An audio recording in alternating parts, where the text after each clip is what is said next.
Hello, potato. As you can probably guess by looking and indeed reading the title of this video, we are continuing on with section number 2 of the corner garage. Last time, if you have forgotten in the probably just a couple minutes since you watched part 1, because if you're watching part 2, why wouldn't you have? We started with the ground, lots of little tile bits there for the ground and the sidewalk and where the gas pump is going to eventually go. And we've got Joe and Joe, one of our mechanics, and the dog. And we started with basically the foundation of the building. We have some walls. We have a working auto lift, which is kind of cool. And a couple little decorative bits. Today, part number 2, but the picture here, it looks like we're going to finish today. Like, I'm not doing these all at one time. In this video, number 2, we're going to do, looks like, the rest of the first floor. Now, one of the neat things about these modular builds is that the floors come apart. So if you can see there, I think you can see there, there's a lot of no stud pieces on top. That's so the second floor can come off easily. Actually, you can probably see it in the picture there. That's kind of what sets these sets apart from your average, Legoland, Lego City system buildings, is that these are actually full buildings with a backside wall. They're not open at the back for playing with. And I mean, that makes them a little bit more for adult collectors, hence ages 16 and above, because these aren't really play with sets. They are sets to set up and display, kind of like you saw this one in progress. Actually, at the stage of progress in the Batmobile Pursuit of the Joker video. That's my current setup, and hopefully still my setup by the time I finish this. So enough of me talking. Let's open up some bags, get out some bricks, and send you to the fast forward.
There we go. There is part number two of 6.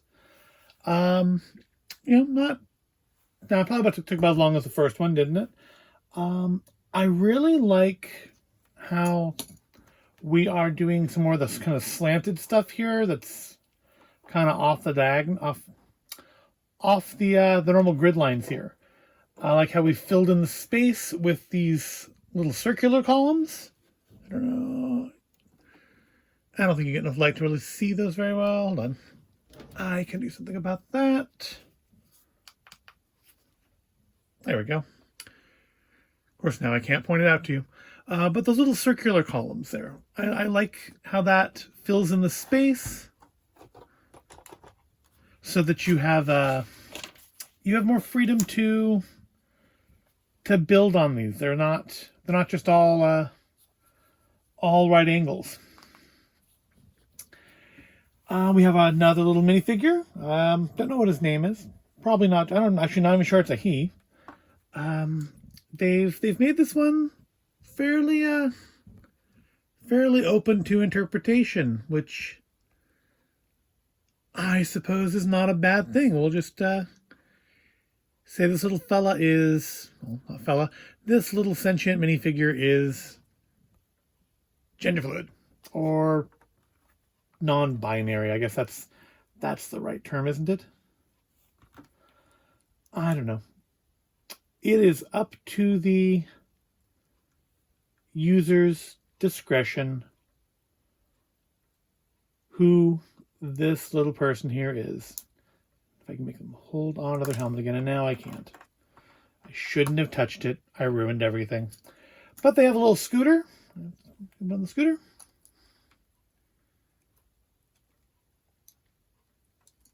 No, we can't. Hold on. Yes, we can. I know how to do this because we've had to do this in other sets. You take the little spare bits and you jam them up inside the helmet. I think I need one more. Doesn't matter what color because they're not going to be visible anyways. And then there we go. Helmet's taken care of. Another thing I like on this set is, of course, we have our whole little storefront here. And a kind of weirdly old-fashioned cash register. A little crank on the side. This series seems to kind of not be certain what time period it's in, because the diner, which is a set I have skipped, and intentionally so, is like this 50s style diner, and other things in the city, while the buildings seem like they're old, they don't necessarily seem like they're not set in the present day. At least my depiction of it all isn't. Over here we have our door to the veterinarian's office. I'm believing that's what that's going to be, because they have a little paw print on the doorknob. We have some signage over here showing this is the garage. And this is kind of cool. I mean, I have other sets with this kind of garage door on it. The fire station has one of those, but it doesn't have this. It doesn't have a little crank to bring it up and down, which is cool. I like that. It's a nice little action feature. Because the other ones just, you have to like force them up by hand and they fall back down and trap the fire truck and kill the firefighters. And it's all just horrible. But yep, there we go. Section number 2 is complete. The first floor. Obviously, we still have some more decorative things to do outside. But the first floor is complete. I'm wondering if an entire part is going to be dedicated to that truck. Because part 6 is like one bag. I'm wondering if part 6 is just the truck. That would almost be kind of anticlimactic. But we will find out in future videos what part 6 actually is. But that's it for part 2. So check out the listing, and part 3 should probably be after this. It'll be whatever episode number this ended up being, C, I guess. I think it's what I did with the gingerbread house. I did A, B, and C, right? All right, well, that's what it'll be. And keep an eye out for that if you've been enjoying watching me build Lego at 5 times real speed. And if you didn't, well, then I guess I'll see you next week when I do something else. A blind box or a bowl of cereal, or, you know, one of these days I am going to read you guys a story. I'm gonna make you listen to one of my stories. But that's not today. Today is this. So keep an eye out for part 3 of this, part C of this, I guess it'll be. And I will see you in that video.